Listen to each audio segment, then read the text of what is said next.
નમસ્તે, હું દિનેશ દેસાઈ અડીસણાનું પરું.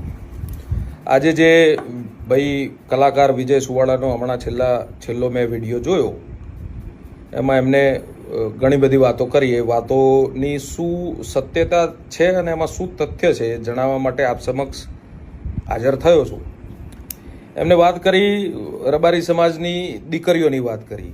રબારી સમાજની દીકરી કે બેન એ અમારા સમાજ માટે યા તો અમારા બધા માટે એ સન્માનનીય દેવી સ્વરૂપા છે. રબારી સમાજની બેન દીકરી એ અમારા માટે સન્માનની ભૂમિકામાં હોય છે. અને આજે એ ફસાયા પછી રબારી સમાજની કોઈ બેન દીકરીને વચ્ચે લાવી આડા હાથ કરી અને પોતે બચવાનો પ્રયત્ન કરતા હોય તો બિલકુલ ખોટો પ્રયત્ન છે. એમને કીધું 5 દીકરીઓએ મને આવી અને દિનેશભાઈના વિરુદ્ધમાં કમ્પ્લેન કરી. તો 5 દીકરીઓએ તમને આવીને કમ્પ્લેન કરી તો એનું પ્રૂફ લાવો. એક બીજી વસ્તુ એવી છે કે 5 દીકરીઓએ આવી અને તમને કમ્પ્લેન કરી તો તમે કઈ સમાજના બાપ તો છો નહીં ભાઈ, કે તમને સમાજની દીકરીઓએ આવીને તમને કમ્પ્લેન કરી. એક આ સૌથી મોટો મુદ્દાનો વિષય છે. અચ્છા, મેં કોઈને મેસેજ કર્યો હોય, કોઈને મેં ફોન કર્યો હોય તો એ સમાજની દીકરી સામે લાવે, મને ક્યારેય વાંધો નથી. જીવનમાં આજ દિન સુધી આ પ્રકારની કોઈ પણ પ્રકારનું કૃત્ય મેં કર્યું નથી. એની પેઢીએ કરેલું છે એ બધું જ મારે હવે જાહેર કરવાનું છે. રબારી સમાજ તો જાણે જ છે બધું કે એની પેઢીએ શું કરેલું છે, કેવા કૃત્યો કરેલા છે. એ વાત મારે અત્યારે કરવી નથી. મારે કોઈને આટલી નિમ્ન કક્ષાની વાતો હું જીવનમાં ક્યારેય મારા મોઢે હોય જ નહીં. મેં રબારી સમાજમાં સારા કાર્યો કરવા માટેના કામ કર્યા હશે. રબારી સમાજનું કોઈ નુકસાનનું કામ થાય એ પ્રકારનું કામ મેં જીવનમાં ક્યારેય કર્યું નહીં હોય. એમને વાત કરી ખંડણીની કે દિનેશભાઈ દેસાઈ મારી જોડે ખંડણી માગે છે. તો રહી વાત ખંડણીની, આખા રબારી સમાજને અને જાહેર જીવનને બધાને ખબર છે કે મારા ઘરની શું કેપેસિટી છે, મારો બિઝનેસ કેટલો મોટો છે. અને બિઝનેસ આટલો મોટો હોવા છતાં જો હું એના જોડે 5-25 હજાર રૂપિયાની ખંડણી લેવા વાળો હોઉં તો એ ક્યારેય કોઈના માનવામાં નહીં આવે. એ પૈસા ઉઘરાવાનું કામ એમનું છે. એક પ્રોગ્રામના એ 50,000 લેતા હશે, લાખ રૂપિયા લેતા હશે કે કદાચ 1.5 લાખ રૂપિયા લેતા હશે.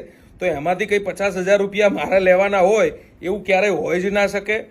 આજે દારૂ પી અને મારા ત્યાં ઓઢવની અંદર એ લોકો જે આવ્યા હતા એમનું કહેવું એવું હતું કે હું જવાબ લેવા આવ્યો હતો. અચ્છા, જવાબ લેવા આવ્યા હતા તો રબારી સમાજના વ્યક્તિઓને લઈને આવ્યા હતા ને ભાઈ.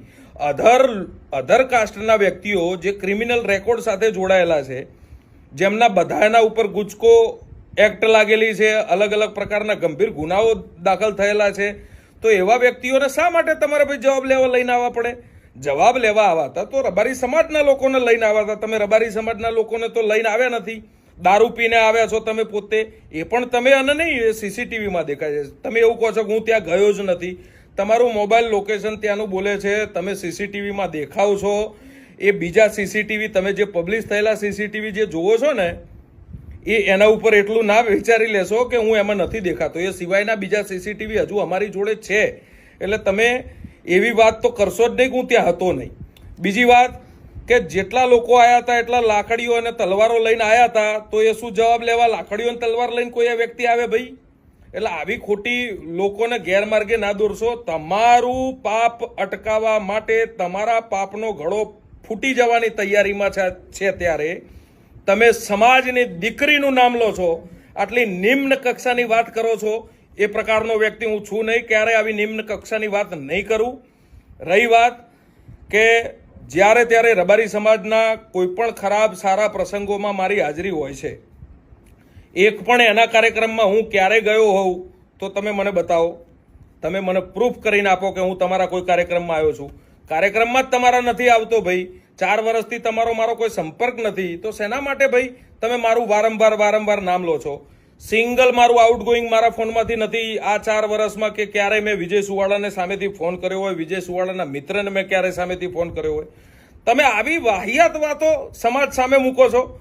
એક તમારું પાપ બહુ જ ભરાઈ ગયું છે. એવું નથી કે તમારા પ્રૂફો મારી જોડે નથી, તમારા પ્રૂફો મારી જોડે છે અને એ હું સાર્વજનિક કરીશ.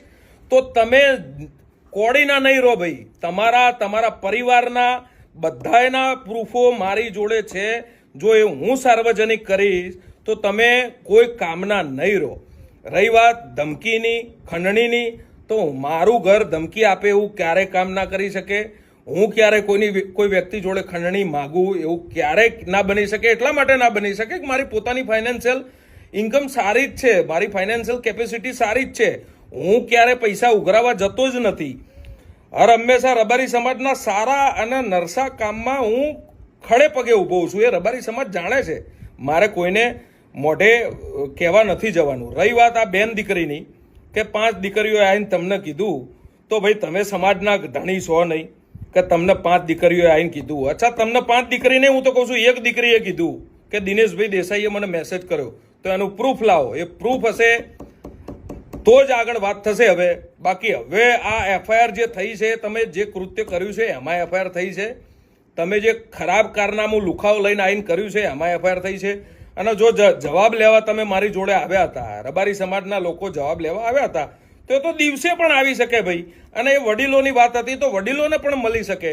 તમે લુખ્ખા અને જે ગંભીર ગુનાઓ આચરેલા લોકોને તમે મારા ત્યાં લઈને આવ્યા હતા, તો તમે જવાબ લેવા નથી આવ્યા. જવાબ લેવા આવ્યા વાળો માણસ લાકડી અને તલવાર લઈને પણ ના આવે. એ બધા સીસીટીવી પણ છે જ ભાઈ. અને જવાબ લેવા વાળો 20 ગાડી, 9 બાઇક અને 1 રિક્ષા, એમાં બીજી જ્ઞાતિના લોકોને લઈને જવાબ લેવા આવવાનો અધિકાર તમારો નથી ભાઈ. એટલે આ વિડીયોના માધ્યમથી રબારી સમાજને હું વિનંતી કરું છું, સાચું શું છે, સારું શું છે, ખરાબ શું છે, આપ સૌ જાણો છો. આ વિડીયોના માધ્યમથી એટલી લાગણી દર્શાવું છું કે જો રબારી સમાજ માટે મેં ક્યારેય પણ નાનું મોટું કામ કર્યું હોય તો મને આપનો આશીર્વાદ, આપનો પ્રેમ દર્શાવજો. આભાર, ધન્યવાદ.